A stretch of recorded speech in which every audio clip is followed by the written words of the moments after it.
You know, every time I mention that I live and work near the Chesapeake Bay, people always love to tell me stories about their own experiences and encounters with the bay. Whether it's sailing or swimming or boating, people, especially older people, always remember their time on the bay, and it really transfers into a love of the Chesapeake Bay and a concern about its health. But kids today have a very different relationship with the bay. You know, my own daughter, when I first took her swimming on the Chesapeake, I can remember she developed a terrible rash from some of the animal waste that was in the water. And still to this day, 10 years later, although she's an outdoor kid, she still doesn't really have an interest in going swimming or playing around in the water in the bay. That's why I think worse than the pollution that's really hurting the bay today is the lack of connection that kids have. You know, there's a whole generation that's grown up with basically the message that the fish are too toxic to eat, the water's too polluted to swim in. So the real danger is that there won't be another generation of advocates who have a real connection to the bay. And the Chesapeake Bay is probably the most studied and understood water body in the world.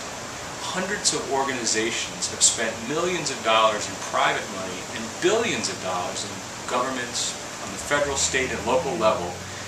Yet no real progress has been made in improving the water quality of the bay.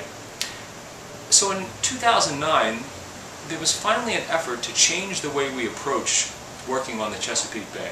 A group of organizations led by the National Wildlife Federation came together and realized that the key to cleaning up the bay is connecting people not only from the immediate bayfront communities with the health of the bay, but also with the 64,000 square mile watershed and all of the upstream communities on every stream and river along the entire bay watershed. So we formed what's now called the Choose Clean Water Coalition. And it's a coalition made up of not only of environmental organizations, but of sportsmen, families, urban groups, farmers, groups from all over the watershed from all different walks of life.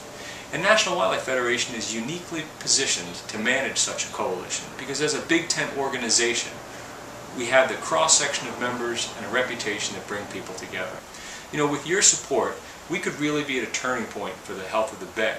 But even more importantly, we could finally be at a point where we can begin to reconnect our kids with an amazing natural resource, really before it's too late.